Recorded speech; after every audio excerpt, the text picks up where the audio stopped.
Bonjour à tous et à toutes, aujourd'hui on se retrouve sur cette Eco CS3000. Je vous avais déjà fait une vidéo dessus, mais je vous en refais une parce que elle est en panne. Et ma mère a demandé à être réparée. Donc en fait c'est tout simplement la machine à mon patron. Mon patron m'a dit, c'est bizarre, la Eco elle arrête pas de caler, c'est un peu embêtant. Donc en fait elle démarre, elle va chauffer. Enfin, en fait ça elle le fait à chaud et à froid. Mais comme à froid elle fait des espèces de brrrr, vous voyez, parce qu'elle est froide, mais ça c'est normal, quasiment toutes les machines le font. Sauf les carbus électroniques ou les injections. Ou les carburateurs vraiment bien réglés. Et une fois qu'elle est à chaud, elle va tourner. Et elle va tourner un certain temps, donc c'est-à-dire que si je la mets à fond, elle va durer 2-3 secondes, et après elle va se couper, je suis obligé de jouer avec le starter. Et si je ne joue pas avec le starter, elle cale. Et même avec le starter, elle peut caler. Donc je soupçonne un problème de membrane carbu, je suppose que les membranes carbu sont mortes. Sachant que cette machine, déjà, je vous avais fait une vidéo de remise en route déjà. Elle avait pas servi depuis quasiment un an. Donc là, elle est un peu sale. Donc il va y avoir du nettoyage, démontage du carburateur, on va faire un nettoyage carbu, déjà. Qu'est-ce qu'on va faire d'autre? Une bonne révision, ça fera pas de mal, une bonne révision. Donc la bougie, elle est propre parce que je l'avais déjà nettoyée la dernière fois, et comme entre-temps, il s'en est pas servi beaucoup. Voilà. Mais vu dans l'état qu'elle est, enfin, elle est un peu sale, donc on va au moins nettoyer le filtre à air. Et regardez surtout la tête de la crépine à carburant. Donc voilà. Et bien sûr, on démontera le pot et on regardera par la lumière d'échappement voir l'état du cylindre piston. Cela nous en dira tant sur le cylindre piston, savoir si notre cylindre piston est abîmé ou pas. S'il est abîmé, là c'est un problème. S'il n'est pas abîmé, tant mieux. Donc déjà, moi ce que je vais faire déjà, c'est que pour travailler sur la machine, je vais enlever le guide chaîne. Et après, je vais commencer le travail. Donc je vais déjà déposer le carburateur, déposer le pot, voir la tête du cylindre piston, et voilà. Donc on va faire ça en vidéo. Attendez, je regarde quelle heure il est. 18h015. Pourquoi je dis 18h015? Je suis grave.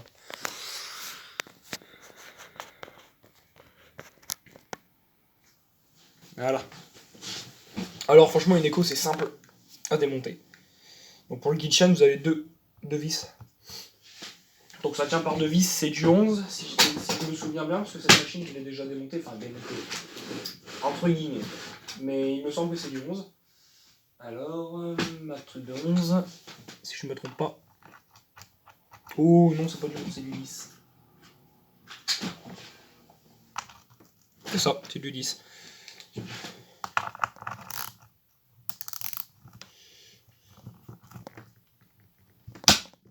Oh putain. Oh putain, la vache. Alors elles sont serrées fort parce qu'elle a fait un tour chez Mazor, une concession de motoculture en région parisienne basée en Antony. Elle a fait un tour chez Mazor pour un changement de chaîne. Oh putain, mais c'est pas. Donc c'est à dire que la chaîne est neuve. Et donc oui, la chaîne est neuve. Et il les a serrés un peu fort les boulons, je vous avouerai. Ah par contre, je trouve un bocal pour les mettre dedans.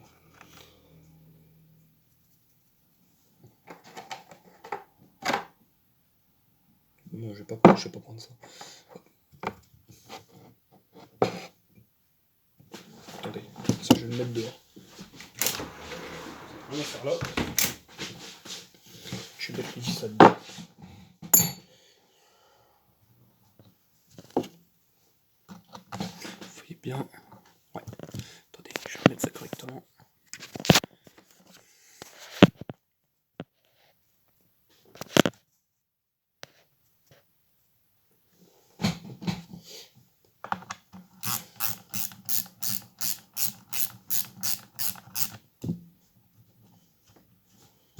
Bien sûr, pour démonter votre chaîne,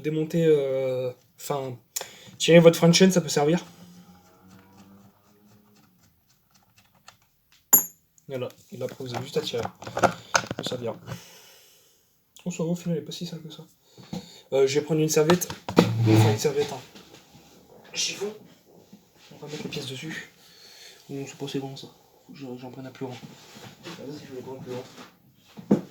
Si je fais ça.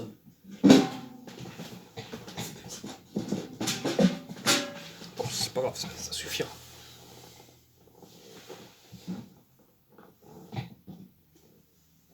Donc ouais, donc je soupçonne les membranes carbu d'être HS. Ce qui sur les machines professionnelles arrive souvent parce que les professionnels, le problème c'est qu'ils pensent pas mettre on appelle ça du conservateur de carburant. Ce qui fait que du coup la machine tourne sans conservateur de carburant. Oh putain la vache, ils me coupaient du bambou avec. Ah bah c'est même moi, je vais vous dire, bah je sais, bah le bambou c'est même moi qui ai coupé avec. Le bambou je l'avais coupé avec. C'était un chantier, on faisait une terrasse, il y avait des bambous à dégager. Je les ai dégagés avec, ils faisaient 15 mètres, c'était énorme. Bah je les ai dégagés avec Miseko. Tout juste après avoir fait sa remise en forme, on va dire entre guillemets. Eh ben je l'avais essayé, je m'en étais servi, alors elle avait très très bien fonctionné. Elle m'avait surprise. Je m'attendais pas à ce qu'une écho, franchement, ça marche aussi fort. Alors, tout le monde dit, ouais, dans les lagages, vaut mieux prendre du style, vaut mieux prendre du Svarna. Ok, mais ça, ce sont des marques qui sont beaucoup utilisées, mais tout le monde ne valorise pas trop. Je trouve, à mon avis, les élagueuses éco, qui sont en soi des bonnes machines. Ah putain, moi, je vois bien, mais putain, je m'en fous plein les pattes. Tu me dis, il est grand, mais putain, qu'est-ce qu'il est grand. Je me suis bien en même temps, parce que là, je vais garder chiffon à la proximité. Voilà. Alors, on va déjà regarder la tête du cylindre piston. Déjà, mais ça m'étonnerait que ça vienne du cylindre piston. Mais on va quand même regarder. Et je vais remettre la bride. Dedans, il y avait une bride. Je l'avais retirée. Mais elle fait un peu plus de barouf. Pour parler comme un beauf. Donc, je vais remettre la bride.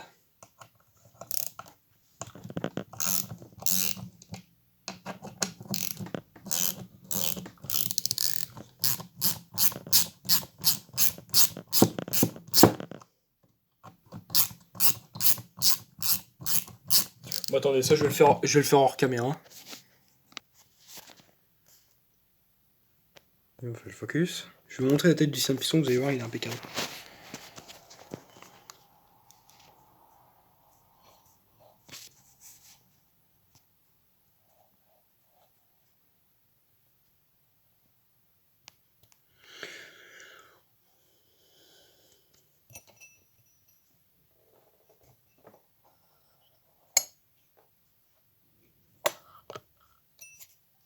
Bon, en gros, pour faire simple, le cylindre piston, il n'a pas une rayure. Donc ça, c'est impeccable. Donc c'est déjà bon signe parce qu'il faut savoir que des fois, une machine tourne mal juste parce que le cylindre piston est abîmé, ce qui des fois peut arriver. Donc voilà. Donc là, je vais m'apprêter à remettre la bride. Donc voilà. Donc là, je prends mon tournevis.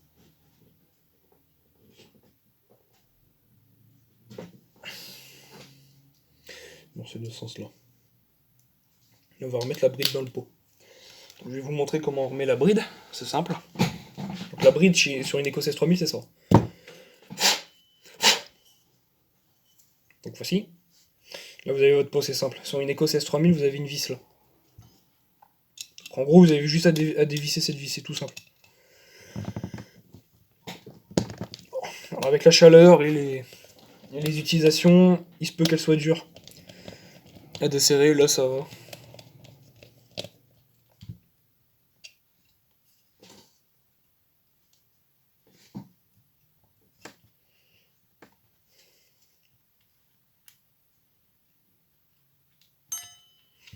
Bon, là, le pot est collé.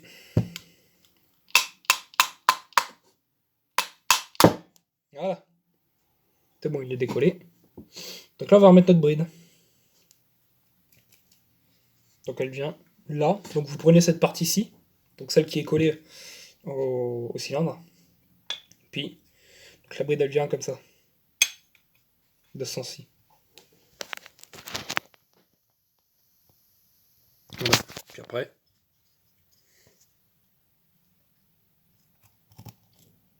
voilà. Après, vous avez juste à remettre votre vis.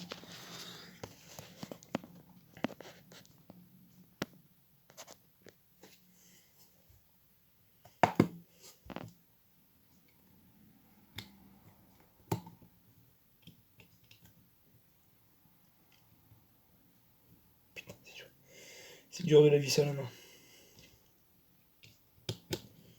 c'est qu'un tournevis où l'embout ne tient pas. C'est encore pire. Donc voilà. Donc là, je vais tout de suite le remonter sur la machine. Pour le remonter, c'est simple, hein, vous faites l'opération en sens inverse. Vous reprenez vos deux vis.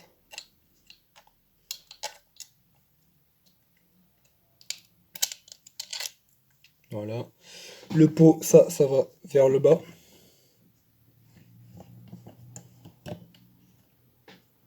Alors, pareil, il y a un truc des fois qui fait qu'une machine peut mal tourner aussi. Des fois, vous voyez, c'est cette pièce-ci qui peut faire que ça tourne mal. Alors ça vient pas de l'Aiko, ça vient de mon Taiyo McCulloch, pas le Tivoli 60, le nouveau. Le McCulloch 40, Super League 45-28. Et donc ça s'appelle une grille par étincelle. Et en fait, ça, ben, à force, ça arrive un moment, avec l'utilisation, ça va faire de la calamine. La calamine, elle va tout boucher. Et si ça bouge tout, ben, votre feu d'échappement, il peut pas évacuer tous les gaz d'échappement, parce que ce sera bouché. Donc votre machine, quand vous allez accélérer, elle va faire brrrr. Mais elle va tourner, elle va rester au ralenti, mais elle va faire brrrr. Ou alors quand vous accélérez, elle va faire brrrr.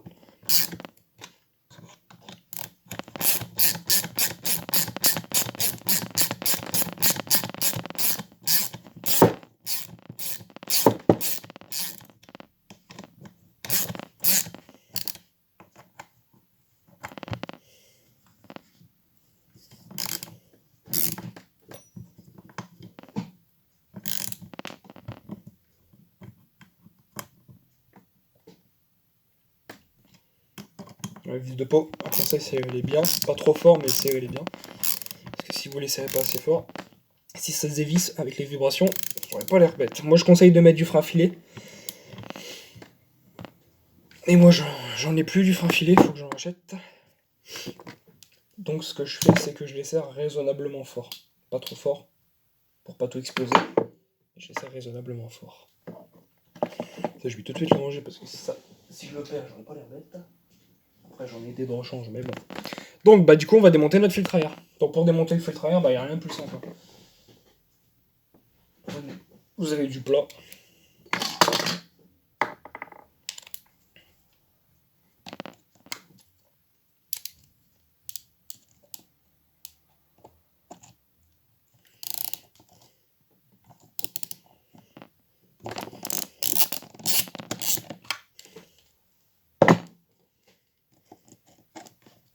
Alors, le carbu dessus, c'est une merde à démonter. Donc, je le ferai en caméra.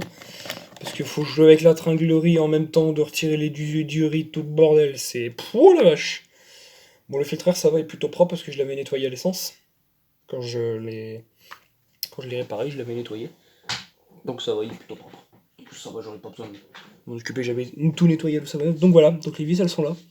Donc vous avez votre tringlerie de starter ici. Voilà. Ici, starter. Les durites. Pour le part d'amorçage, il n'y a plus d'essence, parce que je l'ai mis dans l'essence, bien sûr. Putain, il y a pas mal de merde aussi. Putain, je déteste travailler sur une machine qui est pleine de merde. Là, vous avez l'arrivée en essence. Et ça, c'est pour la poêle d'amorçage pour faire un appel d'air. Donc voilà. Donc, on va déposer le carbu. On va déposer notre carbu. Tournevis plat.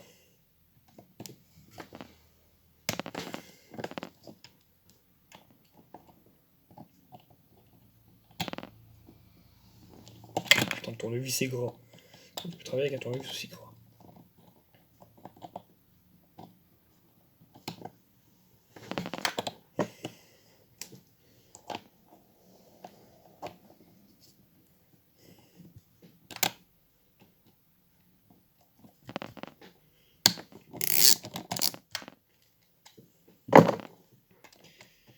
Ouais, si. Logiquement, le carbu, là, je peux vous le retirer en vidéo. Alors, à démonter, en fait, en soi, ça va, ça a remonté que c'est chiant.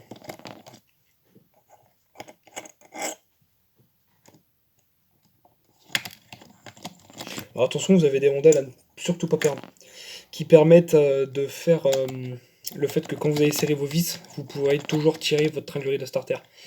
Et ça, c'était le problème que j'avais sur ma Eco SRM 256, c'est que quand je serrais les vis de carbu, bah, je pouvais pas activer le starter. Donc j'étais obligé de desserrer la vis de starter qui tenait la vis de carbu qui tenait le starter en même temps pour pouvoir démarrer la machine. Donc c'était pas étanche à 100% et voilà. Vous allez me dire, ouais, mais t'avais qu'à retrouver une rondelle. Ah ok. Sauf que les rondelles, c'est les rondelles spécifiques. Donc on va retirer ça. Toutes les petites pièces, je les mets là. La tringlerie, je vais la retirer parce que c'est une petite pièce. Voilà, donc là, c'est tout simple. Voilà. Votre tringlerie de gaz. Logiquement, avec un tournevis plat, ça y va.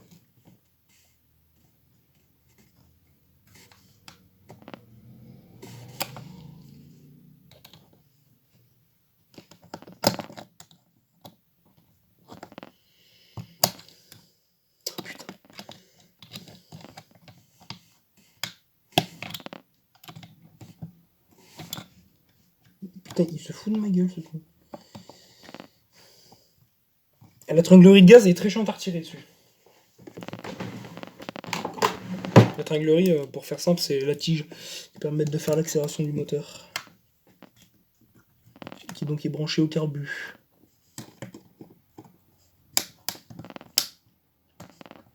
Ah, ça y est, c'est bon. Oh bah Mathieu, je repose ça tous les jours.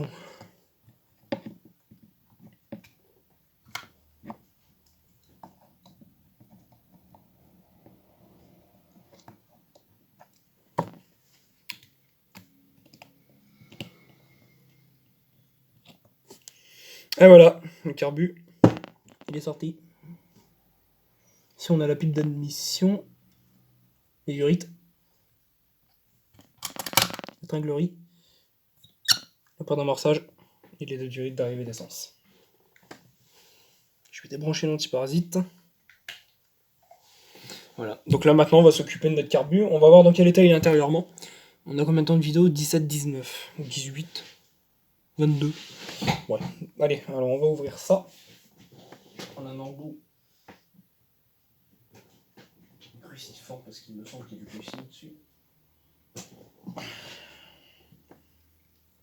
Je vais ouvrir le haut. Ah oui, attendez. Avant d'ouvrir un carbu, je préconise de bien s'essuyer les mains pour éviter de mettre de la merde dans les gicleurs.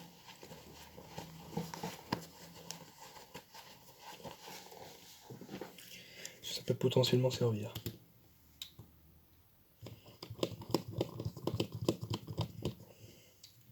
Donc ouais, je vous ai dit, je suppose que les membranes carbu sont HS. Ce qui des fois arrive sur ce genre de machine.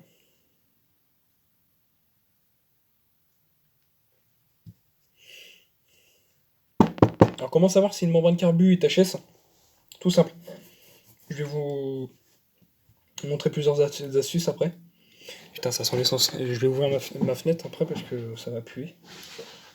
Dans toute la maison.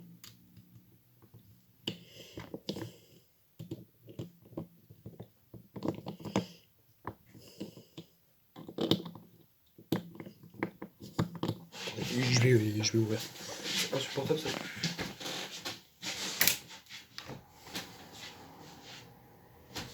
Je vais juste parler un peu plus fort. On entend juste les bruits de la rue.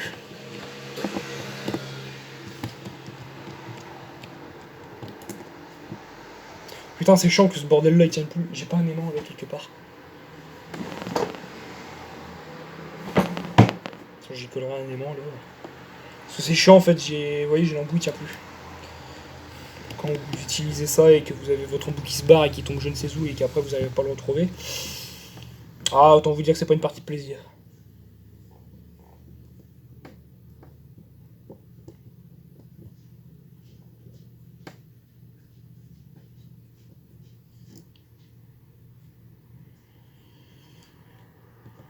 Pareil en regardant un truc, c'est l'état des joints spi. Parce que ça c'est pareil, ça joue beaucoup sur l'état de votre carburateur. Donc la membrane la voici. Alors la membrane, vous allez attendre qu'elle sèche un petit peu.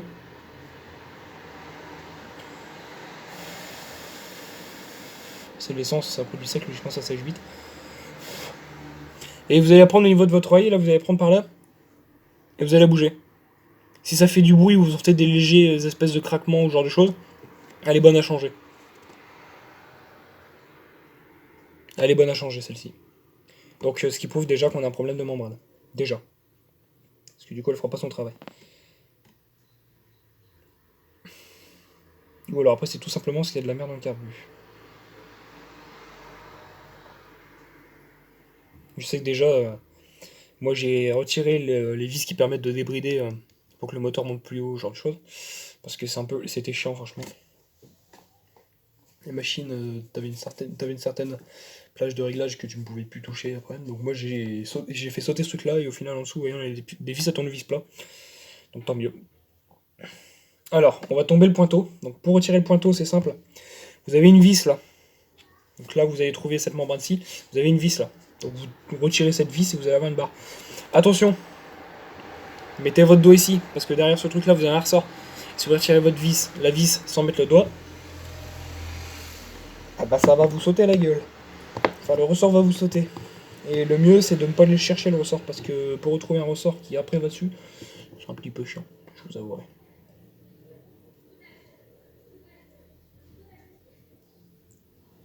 Et voilà, donc c'est des très petites pièces, donc faut pas les perdre. C'est des pièces qui sont très... voilà.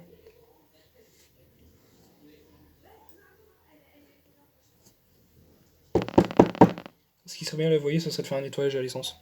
Même à l'ultrason carrément. Parce que c'est peut-être le carbu. C'est peut-être le carbu qui est tout simplement bouché. Ce que je vais faire, c'est que je vais prendre une seringue.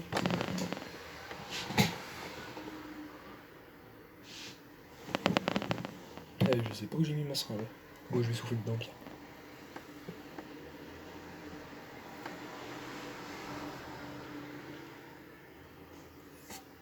Déjà pareil, là vous avez une espèce de tamis. Donc ça vous regardez s'il est sale. S'il est sale, il y aura pas. L'essence aura du mal à passer, donc ça peut jouer aussi. En soi. Est-ce qu'on a une référence sur le carburateur? WT340 402B.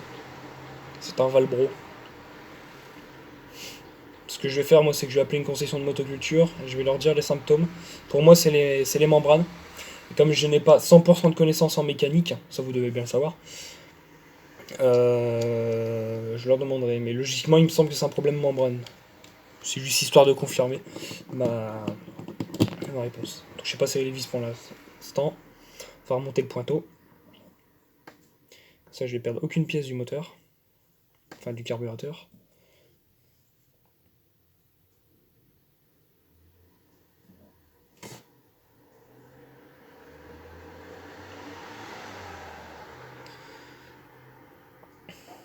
Voilà. Alors ça, c'est très chiant à remettre. Hein. Je vous le dis. Parce que vous avez le pointeau qui se barre, et quand c'est le pointeau qui se barre, c'est le ressort qui se barre, et quand c'est le ressort qui se barre, c'est la tige. Donc en fait, il faut avoir un peu de doigté, on va dire.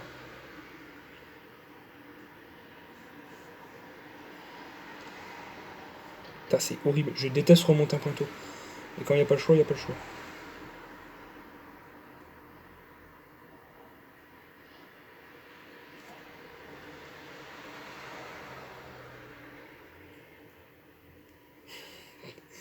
Ah, c'est chiant. Vous pouvez pas savoir. À la limite, j'ai peut-être même déjà le mettre là-dedans. Mettre le ressort là.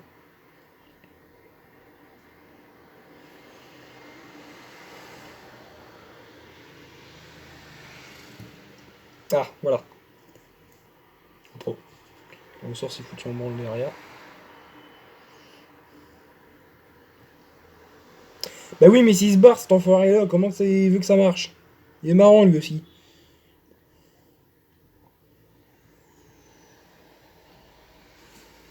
Ah, je vous jure, ça, c'est le truc le plus relou à faire. Après, il y a plus le relou du genre les lanceurs. Ça, les lanceurs, c'est le truc le plus chiant au monde à faire.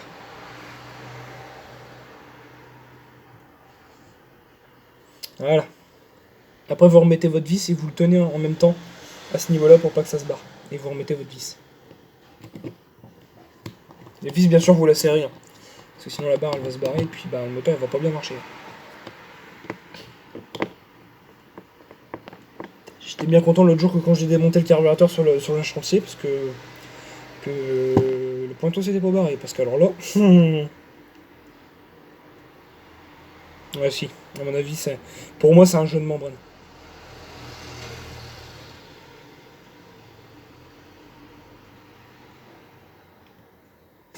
Attendez, le carburateur il va comme ça. Non, comme ça.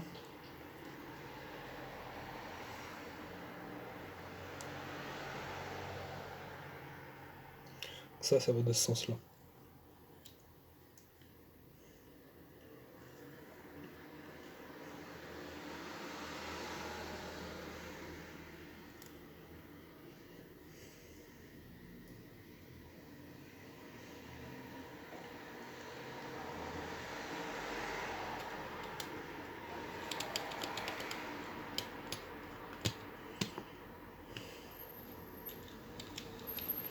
Là, je remonte juste ce carbu, hein. Je vais commander des membranes.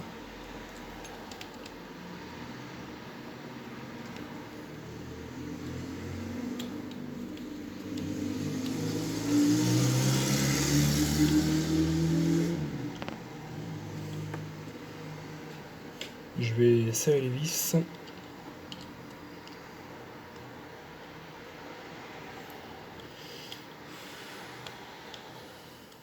Putain, je suis en train de...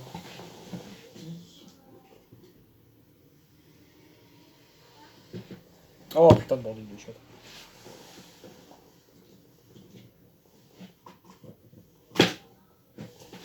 C'est pas possible, putain de chiottes.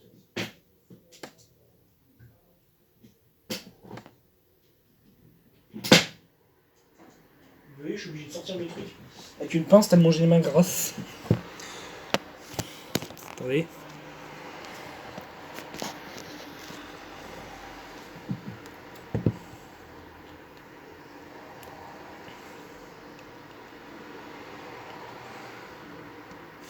Je peux pas non plus les serrer trop fort les vis. De toute façon, on va devoir redémonter le carburateur pour changer les membranes, à mon avis.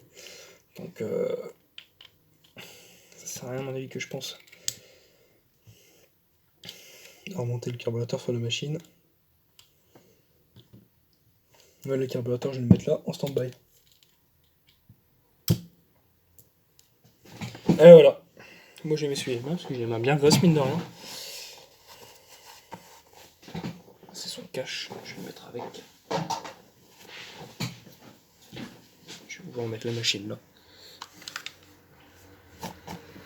Ah bah bien sûr.